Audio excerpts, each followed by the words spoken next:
got through high school without a car, a phone, or a computer. No college degree, though. Not yet, but life's taught me a lot, and I'm ready for more. Well, you're not the typical kind of candidate that I hire. But you are exactly what I'm looking for.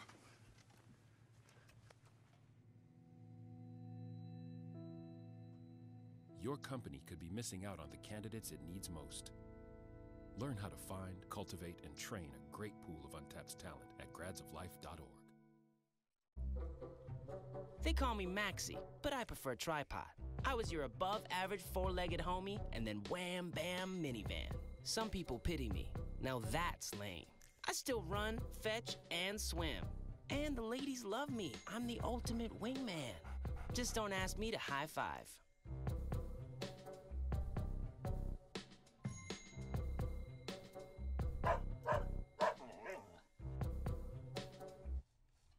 Welcome back to Connections Live. For our final story, let's dive into the legend of Johnny Appleseed. The Johnny Appleseed Festival is located in Fort Wayne, Indiana, and has been celebrating the life of Appleseed for close to 50 years. This weekend-long festival has many sights and attractions to visit, like homemade crafts, pioneer reenactments, and of course, fresh caramel apples to eat and enjoy with friends and family. Let's take a trip over to Fort Wayne and see what the Johnny Appleseed Festival has to offer.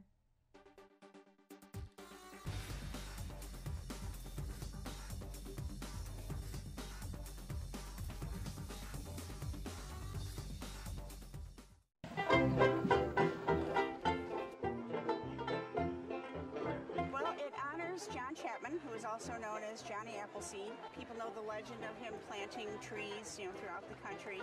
He actually passed away in Fort Wayne, and so... An ordinary guy that's kind of quirky.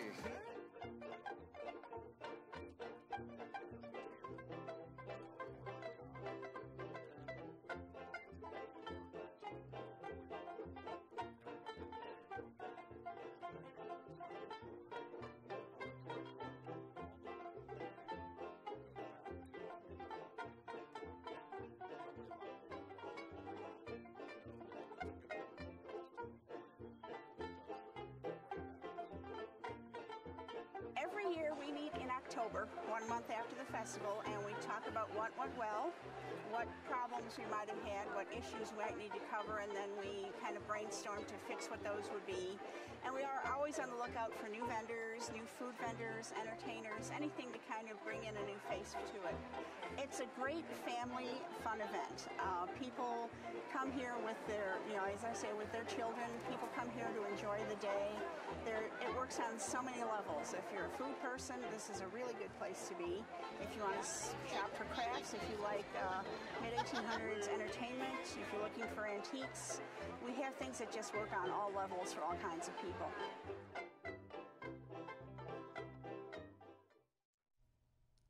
Sam, all I can say is those caramel apples are calling my name. How cool to see a festival so close to us that celebrates life of Johnny Appleseed. I feel the same way, Esther. With fall right around the corner, this festival is the perfect weekend getaway, if you ask me. For sure, Sam. Now, I'd love to go check it out. Well, don't go away because we have a special guest coming up right after the break.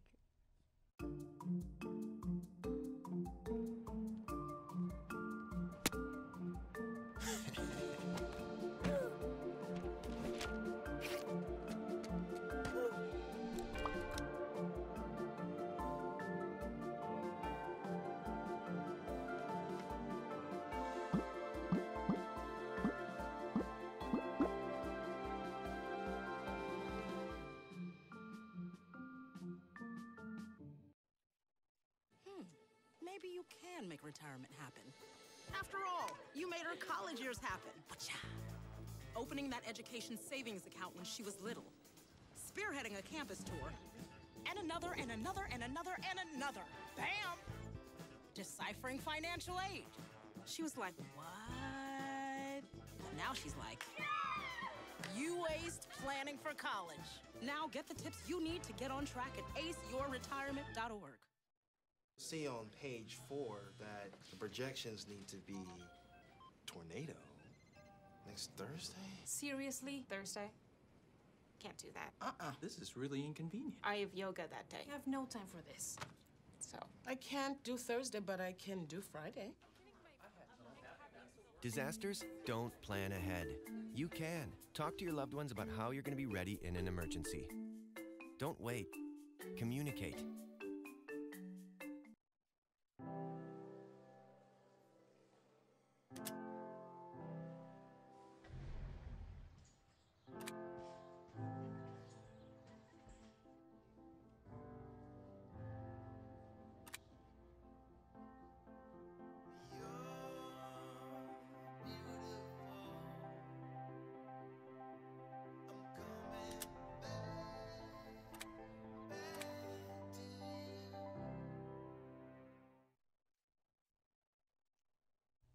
Welcome back to Connections Live. Songwriting has been a passion of Birdie Gosser's life since she started playing guitar at age 13. Birdie has been inspired by life experiences and the constant tunes just running through her head. And we are so excited to have her on the show. Birdie, thank you so much for being here. Yeah, thanks, guys. No problem. So how did you get started into music and everything? I guess when I was around 13, I just, my grandpa played guitar a lot, and I just started playing along with him. Awesome. And who are some musical inspirations that you've had? Well, I guess when I started out, I tried to learn a lot of like Johnny Cash and White Stripes. Okay, awesome, Birdie. All right, fantastic. Think you could play us one of your songs right now? Yeah, awesome. absolutely. Perfect.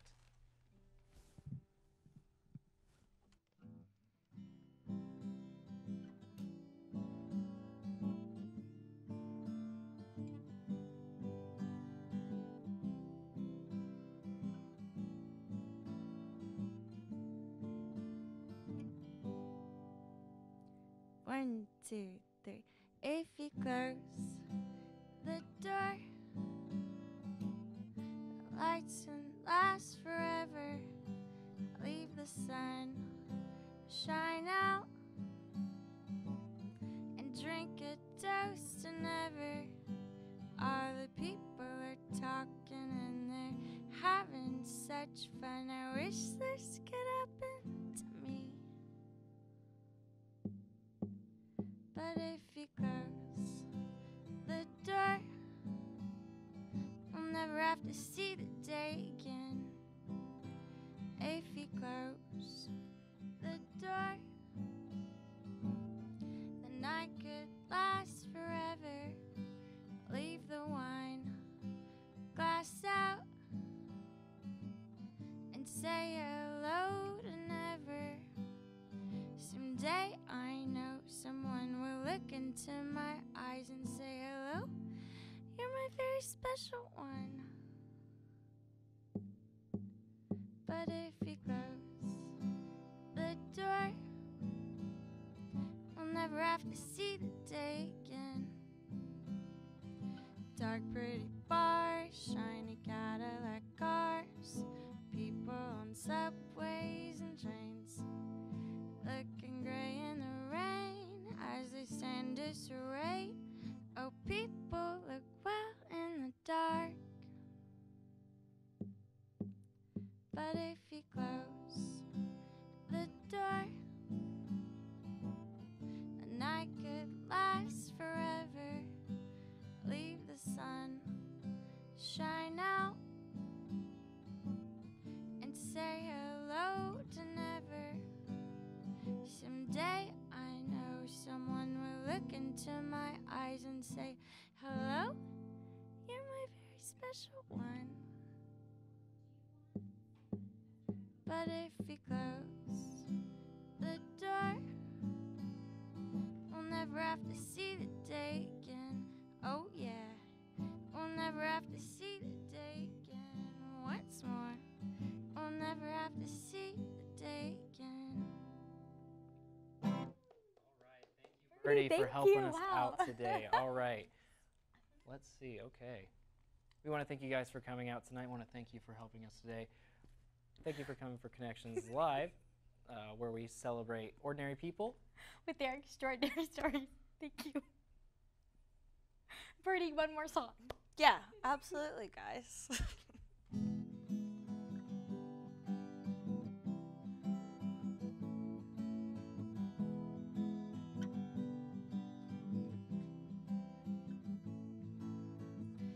something about the way you taste makes me want to clear my throat.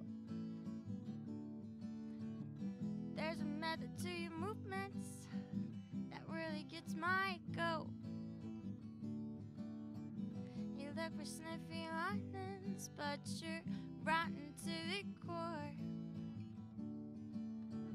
A fad just about all I can take, and I can't take no more.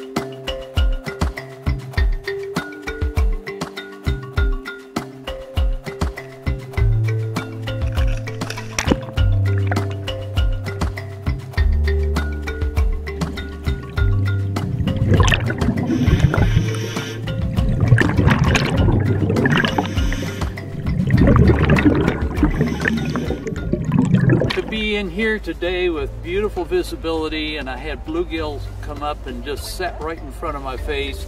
It's an awesome experience. It's an ability to be underwater, breathing, totally neutrally buoyant, free floating in the water.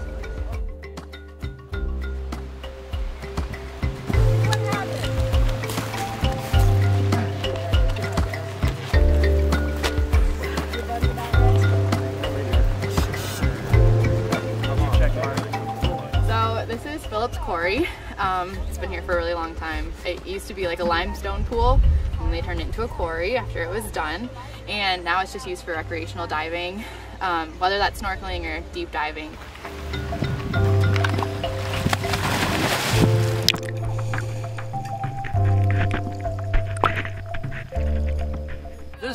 This quarry is 2.5 acres of water. It was mined for construction stone starting in 1890.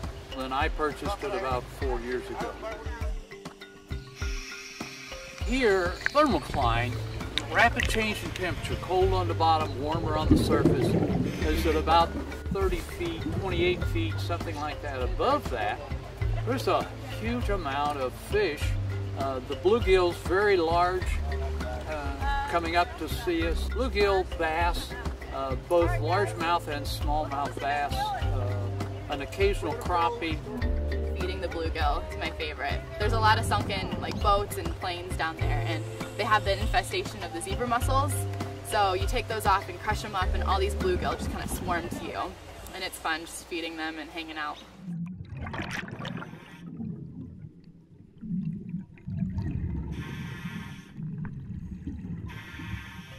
At Ball State, it's either a spring or fall semester program for the entry level, but there's also an aquatic school at the end of spring semester, late May time.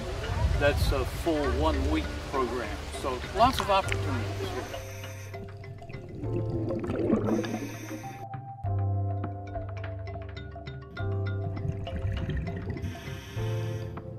At Muncie Y, the cost, if you're not a Y member, is $230. If you are a member, it's $150. The cost of rental equipment, which is virtually everything, is $50 for a weekend. Well, come diving. It's just a fabulous opportunity.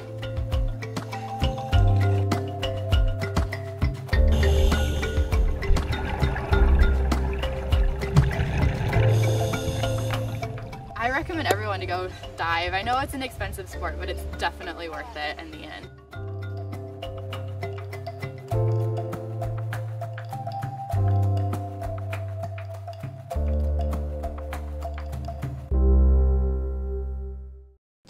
Greetings, entertainment lovers. March Madness got you down. No worries, we're here to comfort all Michigan State fans and beyond. We've got Whitney Perry with TV news, Dia Halsey with the Music Minute, and more. So, get ready for your 11-year-old sister to win your pool because she likes the color blue more than green, because from Ball State University, the real deal starts now.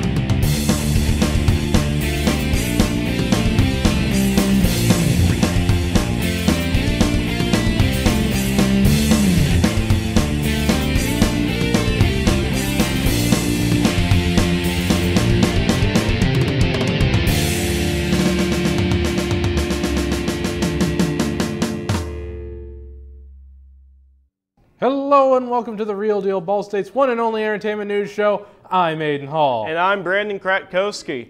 Now, shockingly, there has been more on TV recently than just that basketball tournament. Dad? Here to cover some of these recent television happenings is Whitney Perry. Whitney? Ariana Grande did a job well done on Saturday Night Live sketches. The 22-year-old star has added Judy Garland to her list of great celebrity impressions. Grande impersonates Garland stars in a fictional 60s sci-fi B-movie as a starship captain. She also performs the Star's show tunes Get Happy and Zing Went the Strings of My Heart. Grande nails the overly dramatic acting perfectly. Another sketch was a debut of all the singers she had impersonated. She did Celine Dion, Britney Spears, Whitney Houston, and Jennifer Lawrence. Finn Jones will be a new superhero. Marvel is creating a new Netflix series called Iron Fist. Jones will be playing as Danny Rand, a kung fu master who returns to New York City after being missing for years. The star was the perfect choice to play the character. Iron Fist will have 13 episodes.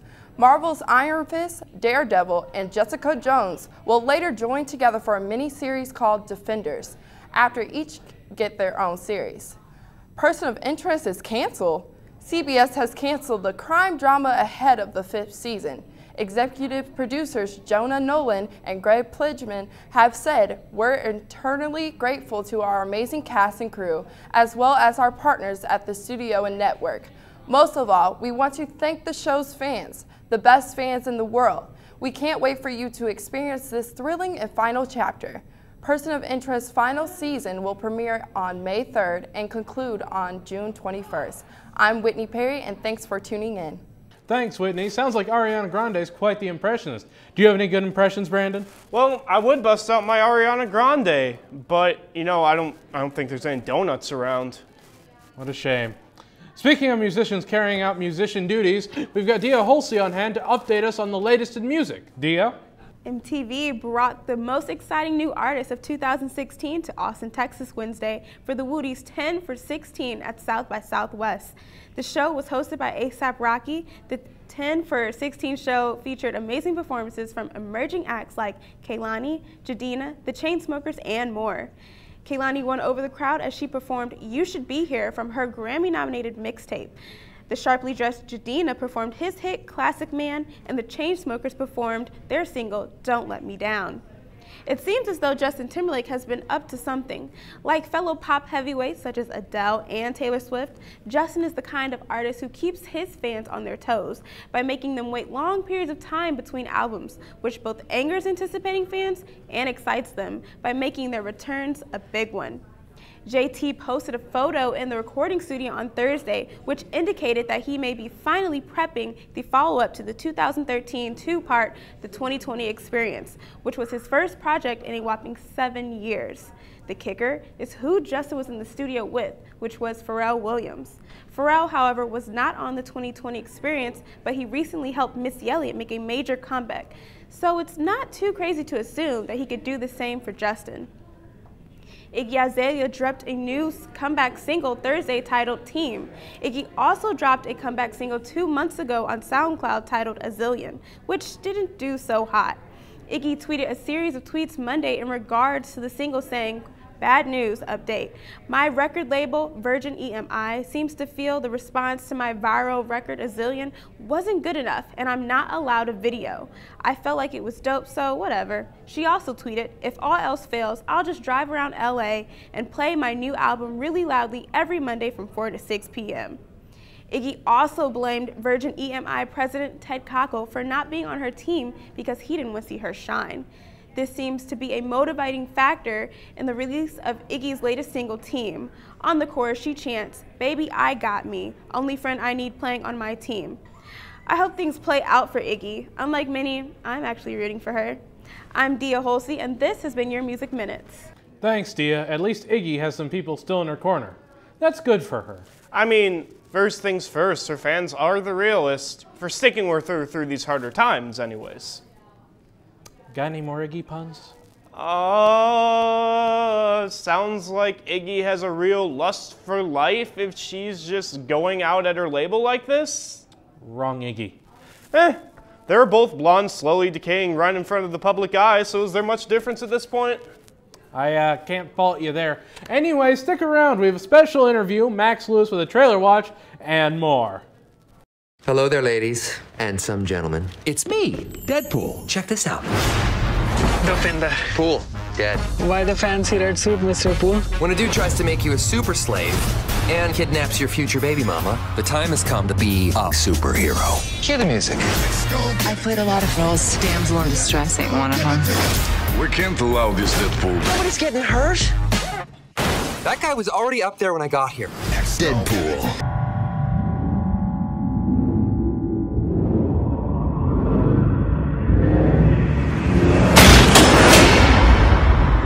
No!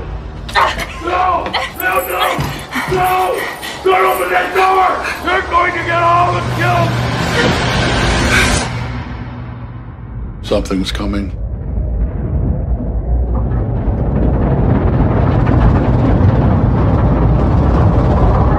You're telling me that when this baby girl fell 30 feet, she hit her head just right, and it didn't kill her, and it didn't paralyze her.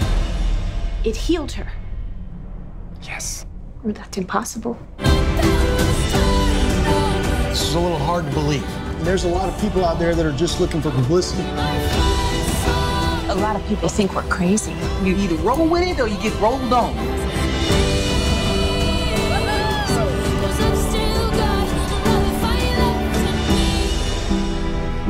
Right now. Where are we going? Home. This isn't us against us. This is us against the people on the other side of that wall. They're trying to destroy us. Where are you going? We're saving the city. Shoot her down.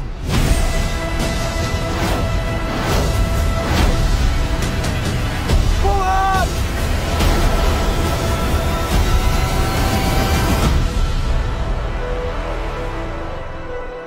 We are still animals. Quit it! You're gonna start a howl. No! You are naked. For sure, we're a naturalist club. All the way down. Oh. Try everything. Life's a little bit messy. Try everything. We all make mistakes. No matter what type of animal you are, change starts with you. We gotta go. Whose car is it? The most feared crime boss, Mr. Big Dog. Welcome back. As many of you know, RJ Mitty of Breaking Bad fame recently gave a talk here at Ball State. With him came a mysterious disappearance of all the campus's Raisin Bran Crunch. We here at The Real Deal had the immense honor of interviewing Mr. Mitty. Take a look. So obviously, we're lucky enough to have you here presenting tonight for us.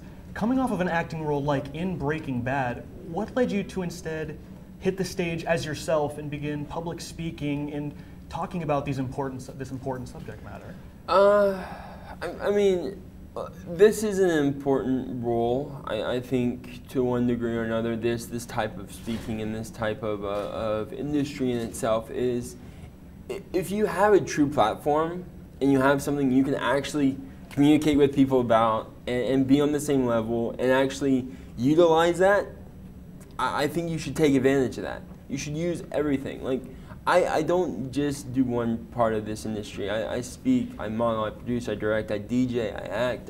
I do anything that keeps the lights on. And this is the thing, is this, I get to meet thousands of people a year that all have amazing stories, that all, to one degree or another, my story affects that, but at the same time, it's them. And I'm lucky that I'm in a position to share something that apparently affects people and has an impact. And I think there's a lot of celebrities and there's a lot of people in my position that I'm in as being initially a public figure, that we have a responsibility to not just our fans, but to a public standpoint of being that public figure and having an effect greater than an entertainment industry.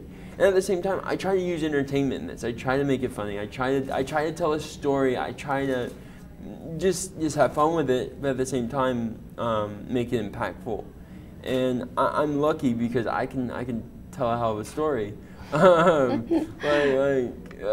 Especially when I'm not like at one of these events and I can make stuff up. Like this is all this is all very true to me and real to me, and that's what I hope comes across when I do these. But like I like telling a story. I like entertaining. I think that it's a great platform for that, and I get to travel. Like I'm here today. I'm gone to Texas tomorrow. I head to New York the next day, and then I'm down to Acapulco for a week after that, and pretty much repeat the circle. Well, yeah, you're obviously very talented at it, whether you're acting or speaking or anything like that. But depends on the day. Yeah, there you go. But where do you see yourself 5 years from now? What does the future look like for RJ Mitte, especially coming off of a role like Breaking Bad and now you're public speaking and... You know, anything and everything can happen. In this world, to one degree or another, everything is undetermined. You can control and drive whichever way you want, but at the end of the day, this universe will sometimes take you for a loop. And that's really what started me speaking, is that the universe just kept hitting me over the head with it, like just literally like knocking me in the face. And I'm like, you know what, I guess I will give it a try. But in 5 years, anything can happen. In my industry and what I do, it's so fast paced to one degree, like that 5 years can be 2 months. So like you could have, I could go get a role tomorrow that would change, like Breaking Bad, which it did in my realm, and I 180'd my life for the rest of my existence, and that happens a lot in this industry. So I mean, I'm running around. I have a bunch of movies that I say a bunch. I got 2 movies that I'm shooting this year. I'll be one of the hosts or correspondents and reporters for the Rio Paralympics for Channel 4 out of the UK this year. I have speeches and just different types of events for the next probably 10 years. I don't know. And as long as they keep inviting me, I'll keep coming. But it literally 5 years is, to me, so far away. I can barely tell you what I'm going to do tomorrow. The only reason why I know is I got it on an itinerary, and I've asked like 30 times in the last like 3 days, what's going on this week? What's happening? Yeah. Other than that, I just accept it one day at a time and just hope for the best. That's at this point, you just grit your teeth and hope for the best. Yeah. Thank you, RJ, and our intrepid crew for capturing and conducting that interview. While interviewing people like RJ Mitte might not come around all too often, one thing you can count on is that entertainment industry will always be ready with the latest trailer. Here to review some of these recent sneak peeks is Max Lewis. Max? My first pick for my trailer watch is The Boss. A titan of industry, Michelle Darnell, played by Melissa McCarthy, is sent to prison after she is caught for insider trading. When she emerges ready to rebrand herself as America's latest sweetheart, not everyone she screwed over is forgiving. She must move in with a former employee, played by Kristen Bell, and the woman's daughter. She teams up with her former employee to create a brownie empire and compete against a group of Girl Scouts selling cookies. The trailer was hilarious on its own, and it seems like The Boss will be a good comedy to check out. The movie premieres on April 8th. Next is Disney's The Jungle Book, and this is one step up from the 1967 animated movie of the same name. The plot follows Mowgli, a human boy raised by wolves since he was a baby. When the fearsome Bengal tiger threatens his life since man is not allowed in the jungle, Mowgli leaves home and sets out on a journey of self-discovery while avoiding the Bengal tiger. He encounters jungle creatures along the way that do not have his best interests at heart. The film has an all-star voice cast, including Bill Murray, Idris Elba, Lupita Nyong'o, Scarlett Johansson, and Christopher Walken. The film opens in theaters on April 15th. This has been Max Lewis with your Trailer Watch. Thanks, Max. It's probably a good thing that Melissa McCarthy's character isn't real. Otherwise, the existence of both her corporate brownies, that Girl Scout cookies, would make the population more overblown than the plot of Batman v Superman. God, does insulting Batman v Superman make you feel like a big guy, Aiden? For you. Well, I guess going to commercial right now is all part of our plan. Of course. Stay tuned. We've got Angelo Oriamo with a rant, Madison McGill with some movie news, and a whole lot more.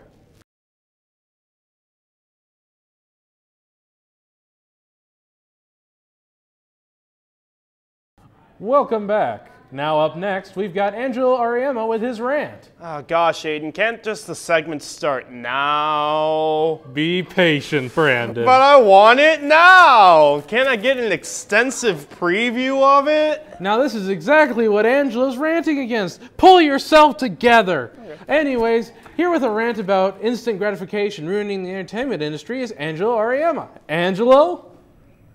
We live in a time where entertainment is everywhere. If you turn on the TV, you have hundreds of different choices of what to watch. If you go to a theater, you have dozens of different choices of movies at any given time. And I won't even go into the field of music or video games.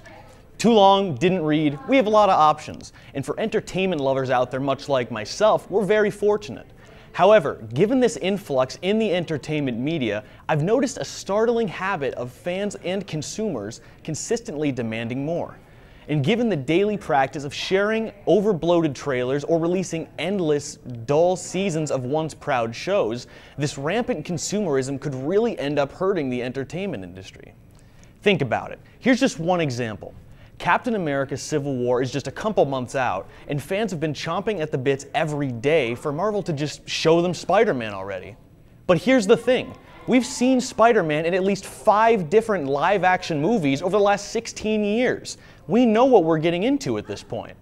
Lo and behold, Marvel ends up releasing a trailer which includes the most computer-animated looking excuse for the web crawler I've ever seen, both ruining the surprise for those who watched the movie and giving the internet something entirely new to complain about.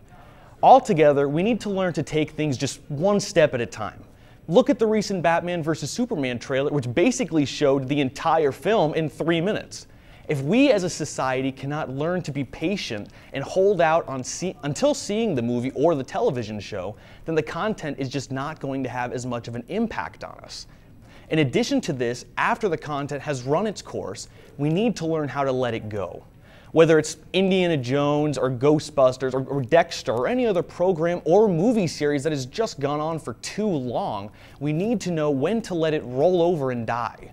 Because if we continue to demand more and more of a good thing, eventually it's going to lose what made it so special in the first place. Typically, the series that have the best overall content do not go on for too long. I'm looking at you, The Simpsons. At the end of the day, us fans of the entertainment industry have to let it just flow naturally. Because if we continue to demand more and more from it, whether it be from trailers or sequels, we ourselves are going to ruin the industry as we know it. I'm Angelo Ariema, and that is all I have to rant about for this week. Oh, thank you, Angelo. Well, we started this episode with TV and music news, so we figured we'd close this episode with some movie news and, you know, make a nice, sexy little news sandwich. What pleasant imagery. Here with the latest from Hollywood is Madison McGill. Madison. Stephen Amell, who is known for his starring role as Oliver Queen, aka Green Arrow on the CW's Arrow, is set to receive the CinemaCon Male Star of Tomorrow Award. Managing Director of CinemaCon, Mitch Neuhauser, says Amell is already making his mark on the small screen and is poised to break out on the big screen with his starring role in Teenage Mutant Ninja Turtles: Out of the Shadows. Amell will star as vigilante Casey Jones in the movie, which hits theaters on June 3rd, 2016. Along with his new movie role, Arrow was also renewed by the CW, making Amell perfect for the Male Star of Tomorrow Award. CinemaCon will be held April 11th through April 14th at the Caesars Palace in Las Vegas. Amell will be receiving his award at the CinemaCon Big Screen Achievement Awards ceremony, taking place at the Coliseum at Caesars Palace on April 14th. Harrison Ford is returning to his action-driven character Indiana Jones. Lucasfilm and Walt Disney Pictures announced July 19, 2019 as the release date for the 5th Indiana Jones film, directed by Steven Spielberg. The film follows 2008's attempted reboot, Indiana Jones and the Kingdom of the Crystal Skull. Veteran producers Kathleen Kennedy and Frank Marshall will return as producers and have said the new film will include younger actors, but Ford will remain the one and only Indiana Jones. David Coep, who wrote Jurassic Park in 1993, will write the script for the new Indiana Jones adventure. They haven't announced any other casting decisions. According to Kennedy in an interview with The Hollywood Reporter, a few story ideas have been tossed around. Disney chairman Alan Horn released a statement saying, quote, "Indiana Jones is one of the greatest heroes in cinematic history, and we can't wait to bring him back to the big screen in 2019. He goes on to say, "It's rare to have such a perfect combination of director, producers, actor, and role." The fifth installment of Indiana Jones is the first Jones film to be released by Disney since they purchased Lucasfilm back in 2012. They also had to strike a deal with the original Indiana Jones studio Paramount in order to acquire the franchise. The deal made in 2013 allows Paramount to retain the rights for the first 4 films and receive financial participation on any future films. Filming for the final installment in the Maze Runner series, The Death Cure, is postponed after its lead actor, Dylan O'Brien, was injured on set. He was in an accident while filming a scene for the upcoming film and is now being treated at a local hospital in Vancouver. Author of the series, James Dashner, assured fans with a tweet that the injury was not life-threatening and that the production has only been postponed, not canceled. But at this moment, all that matters is O'Brien's full recovery. Wes Ball, the director for all 3 films, also took to Twitter to update fans on O'Brien's condition. Quote, "Well, it's been a whirlwind of emotions these past few days. I've been overwhelmed with feelings of anger and sadness and guilt, but ultimately I find myself left with just a deep love and respect for Dylan. He is one tough cookie. I'm sorry for the grief this accident has caused his friends and family, as well as my wonderful cast and crew. It's scary seeing your friend get hurt, but fortunately, Dylan is going to be just fine. After a few weeks of rest and recovery, he will be back up and running to finish our adventure together. All the best." The Death Cure is scheduled to hit theaters on February 17th, 2017. I'm Madison McGill, and that's the latest in Hollywood. Thanks, Madison. Wow, glad to see Indy's back. Though it is weird they're releasing it as the 5th movie when there's only been 3. And I think it's weird we're still making the same jokes that got stale around 2009. Hey, you wrote this, not me. Excuse me? You are the head writer of this show. I think you have me confused with another Brandon Krakowski there. You're even writing this banter right here, and I'm reading it off the teleprompter, and we're in a studio, and we've now got a bit of a paradox on our hands now, don't we? Well, we need to reconstruct the concept of separation between the creator, performer, and audience, so we'll be right back. We'll hopefully have regained enough of a fourth wall to present a final word. I'm Brandon Krakowski, and so are you. These people are upset that you have feelings. Oh my God, Greg, look, it's your mom. You are mean. How do I say which?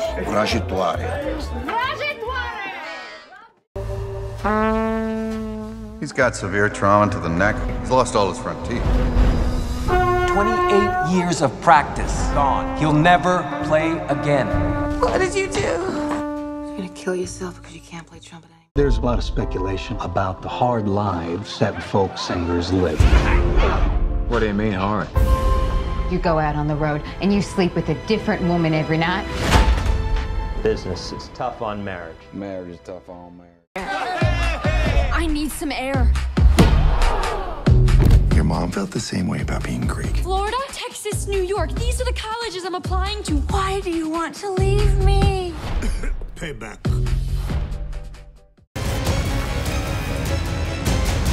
You know the oldest lie in America, Senator? It's that power can be innocent. You're gonna go to war. That son of a bitch brought the war to us. You know you can't win this. It's suicide. The greatest gladiator match in the history of the world. Son of Krypton versus Bat. Yeah, for my final word, I wanted to talk about one of the worst films to be released recently. 10 Cloverfield Lane is by far the worst film I've seen in recent memory, much akin to Interstellar. This is a film that takes a decent premise and good actors like John Goodman and manages to throw them right out the window for the sake of jump scares and cliche action tropes. I came in knowing nothing of 10 Cloverfield Lane, and I came out wishing I knew even less than that. I wish I could click my heels and just pretend that this film was just a collective fever dream.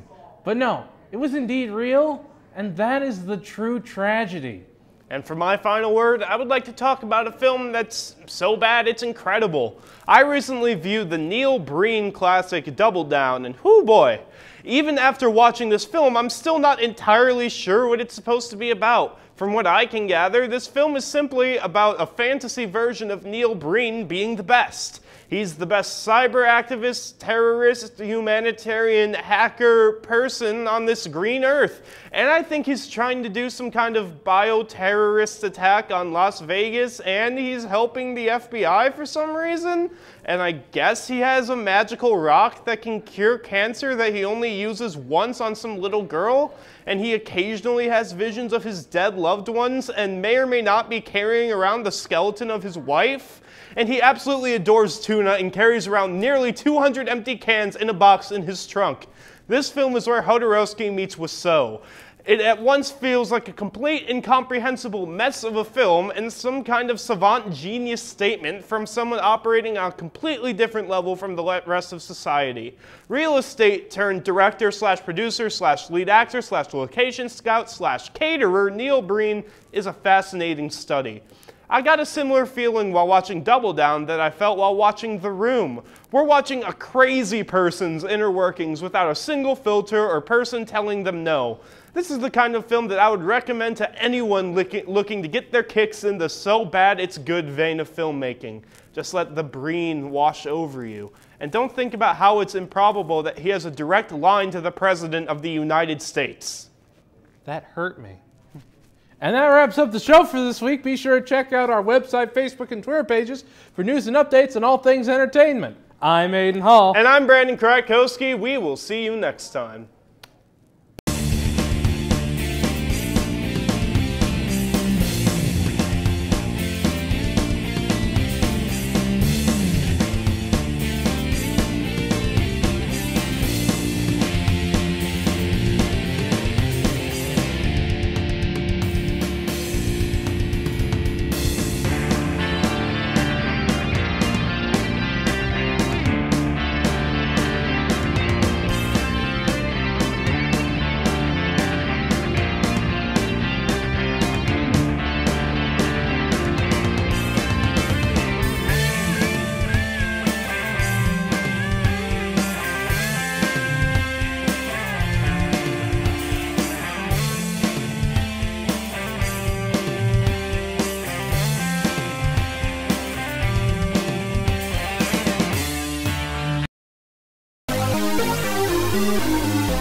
Hello and welcome to Connections Live, where we showcase ordinary people with extraordinary stories. I'm Sam Meyer. And I'm Mr. Sarah Bauer. With tonight being our first show of the year, we'd like to welcome everyone back for this semester and thank you for joining us. Tonight we'll tell the stories of an immersive learning project with the focus in printing and bookbinding, Muncie's only destination for finding your way out, and a festival that celebrates the legend of Johnny Appleseed. So let's get started with our first story. The Book Arts Collaborative is a makerspace where students and community members are able to learn the art of letterpressing and bookbinding. Professor Ray Peterson started this program a little over a year ago, but she believes they are years ahead of schedule. Located in downtown Majax building, the Book Arts Collaborative shares space with Tribune Show Print, the oldest continually operating print shop in the country. Let's head on over to the Book Arts Collaborative and see what's pressing.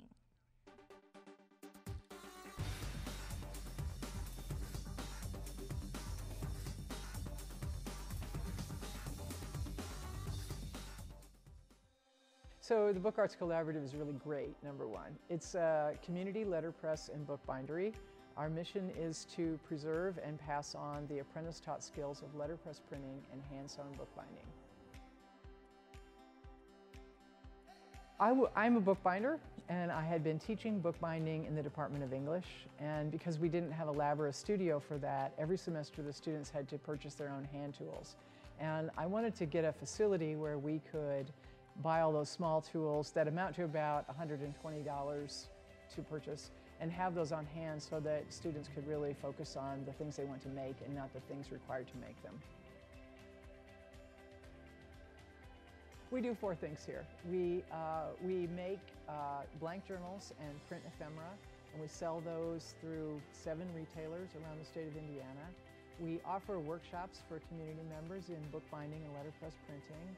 We publish a book every spring and sell that, and we also put on a festival of book arts in April called Interrobang. So there are a number of things about Book Arts Collaborative that are really unique. One is that we're one business, we're a collaborative, but everyone creates the projects and products that he or she designs and wants to put to market. And then the real market tests that for them to tell them whether it sells or not. Another thing that makes us incredibly unique is our community partnership with Tribune Show Print Posters. We are the only sort of book arts laboratory associated with any campus in the world that we know of that is connected to a working letterpress shop. Our association with Tribune Show Print Posters gives us access to a lot of expertise, not only from its owners, Rob and Kim Miller, but from master printers who come to visit Tribune Show Print because it is the oldest continuously operated letterpress facility in America. So our students have absolute freedom of creativity. One of the things that I'm really passionate about is immersive learning, and one of the things that I want to guard against is for it to become a kind of free labor. And in immersive learning projects, I don't think students should pay tuition and then work at a job that is just piecemeal work. So all of our students create the projects that they make and turn them in to be marketed and sold. But essentially, all of the products that we make are one-off. So Book Arts Collaborative is a really wonderful opportunity for students because obviously they learn those apprentice-taught skills of bookbinding and letterpress printing. But we run a cottage industry here, and so we run a business, and students are managers. All of our middle management are students. We had a visitor here last year who said, "This place is wonderful, it is fantastic, and if you were graduating students into the 19th century, it would be perfect." Which is a really good jab at us, right? But the truth is, these skills are still operational skills. You just don't realize it. When you're working in any of the online design programs and you're working on kerning or leading, I mean, we actually add kerning, we actually insert leading here. And so everything that is layout and design that is computerized is much harder in an analog system. But beyond that, this is practical for people who aren't designers. There's a lot of planning in it, there's a lot of thinking through the process, and then there's a kind of just joy in reviving a machine that is 150 years old and using it for its original purpose. The program has already begun to grow this semester with the addition of new faculty. This semester we have Colleen Steffen from journalism, and also Amy Trendler from the library working with us. And what we'd like to see is a lot more Ball State faculty teaching classes here and contributing to the collaborative so that it has a broad base of students and faculty. We want students from all colleges. We want faculty from all colleges to be using this facility and teaching in it.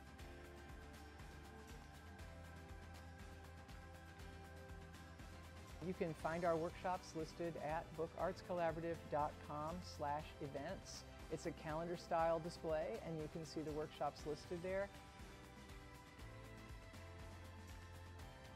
We work really hard to make these accessible. It is our mission to preserve these apprentice-taught skills and to share them.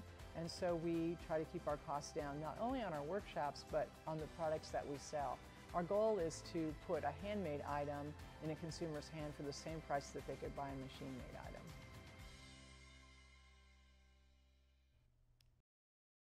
Sam, that is such a cool craft, and seeing students learn how to make something we use every day is really just awesome.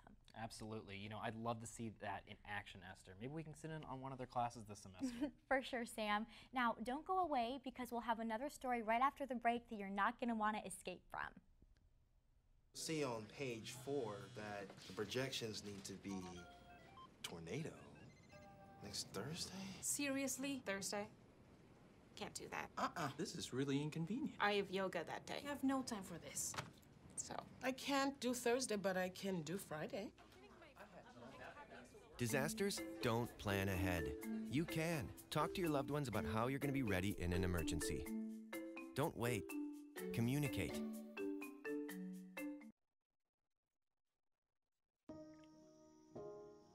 This is the story of a boy who didn't talk for a long time. The boy liked things to always be the same. Any changes would scare and upset him. The unknown was an unfriendly place. Basketball court all wet. Why? Because the players kept dribbling all over it. Where the Cavs go on vacation? New York.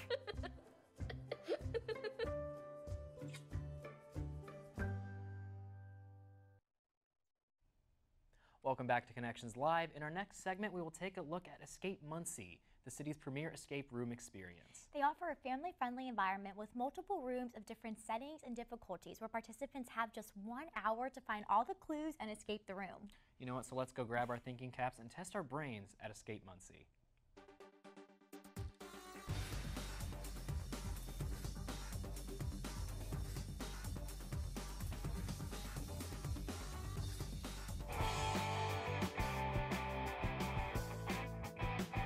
My name is Jennifer Everett, and we're here at Escape Muncie. My husband Bruce and I have 6 kids, and we always like to take a lot of vacations. But with 6 kids, we can't always fly places, so a lot of times we drive.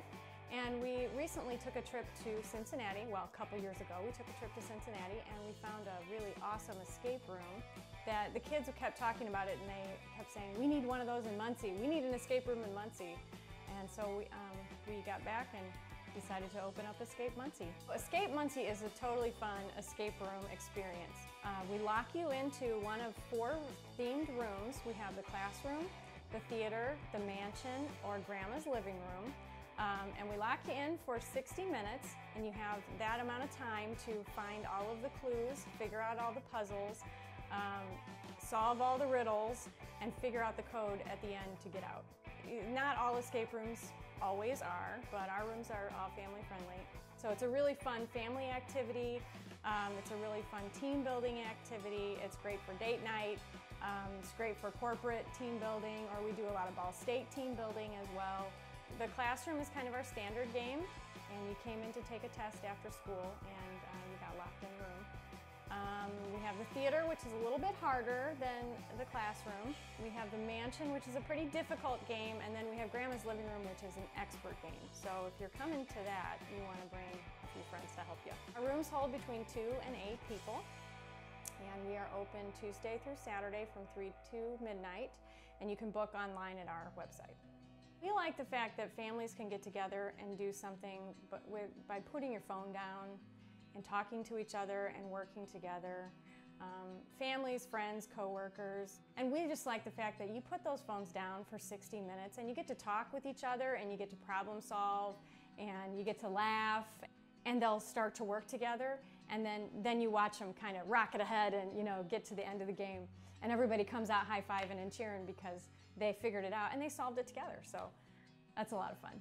We do have a nonprofit called Journey Home Jamaica. My husband Bruce and I went to Jamaica on a second honeymoon in 2011, and we really fell in love with the people there. Realized that there's a great need for orphan and foster care, and we go back and forth, and we do take shoes and clothes with the proceeds from Escape Muncie. We were able to ship 2,400 pounds of clothes and shoes and toys and things over there for a church over there to sell. And that helps them raise money and to give away, to people that need it. We were trying to figure out a way to, raise some money for Journey Home Jamaica, our nonprofit, and we said, well, this escape room thing, it was so much fun, and the kids are talking about it 2 months later, about how much fun they had. Maybe we should think about that. And so we found this building, and about a week later we bought it, and about, 6 weeks later we were open. So it happened pretty quick, yeah. And we created all of our games here ourselves. We're not a national franchise, we're just a mom and pop business. So we've created all of the puzzles and all of the games and all of the rooms completely from scratch. So unlike some of the franchise games where you might go to one in Indianapolis and then you might go to one in Denver, Colorado, and they will have the same game, you will never find our games anywhere else because we created them all and they're right here. What a fun twist on game night. I love how interactive the escape room is, and it seems like a great way to bond. Oh, absolutely, Esther. It really keeps everyone engaged, and it's so cool we have one in Muncie now. For sure. Now, to find out more about Escape Muncie, you can check them out online at escapemuncie.com. Well, don't go away. We have one more story coming up right after the break. Maybe you can make retirement happen. After all, you made her college years happen. Opening that education savings account when she was little. Spearheading a campus tour. And another, and another, and another, and another. Bam! Deciphering financial aid. She was like, what? Well, now she's like, you aced planning for college. Now get the tips you need to get on track at aceyourretirement.org.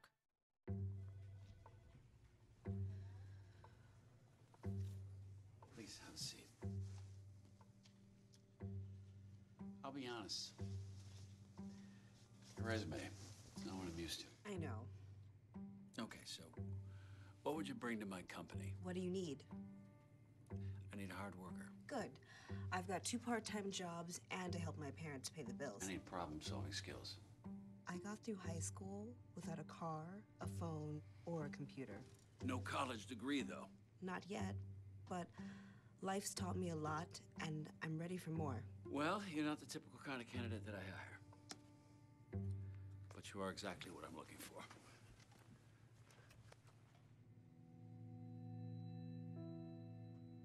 Your company could be missing out on the candidates it needs most. Learn how to find, cultivate, and train a great pool of untapped talent at gradsoflife.org. They call me Maxie, but I prefer tripod.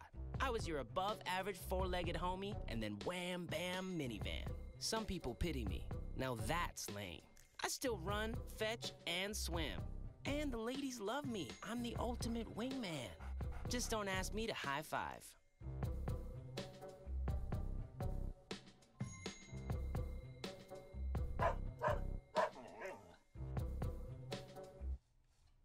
Welcome back to Connections Live. For our final story, let's dive into the legend of Johnny Appleseed. The Johnny Appleseed Festival is located in Fort Wayne, Indiana, and has been celebrating the life of Appleseed for close to 50 years.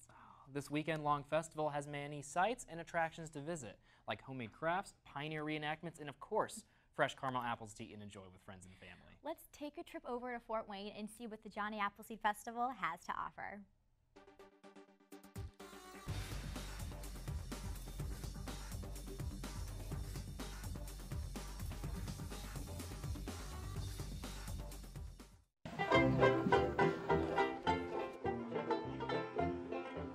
Well, it honors John Chapman, who is also known as Johnny Appleseed. People know the legend of him planting trees, throughout the country.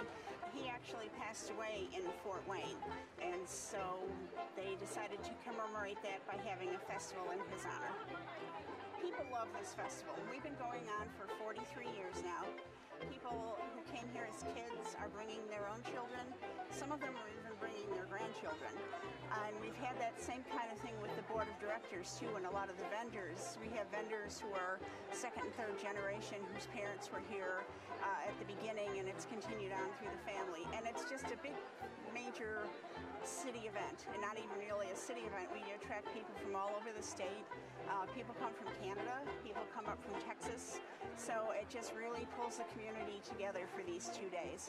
We've got about, I think, 40 different food vendors. People love the corn on the cob. That's cooked over the open fire and dipped in butter. Anything with apple in it, apple dumplings, things, apple cider, apple butter. A lot of things that have sort of chocolate involved, and of course that's always a popular favorite. We have a booth that sells fudge, a couple of booths actually that sell fudge. And people just kind of come in with their own favorites. Some actually come in with a plan of starting with, you know, something more savory and then go to the sweet and kind of organize it back and forth. Honestly, my favorite part about it is the food. Definitely come for the food. The corn, really great. Also, like the chicken dumpling soup. The root beer is really good. The apple dumplings too. It's all really good. I'm an ordinary guy.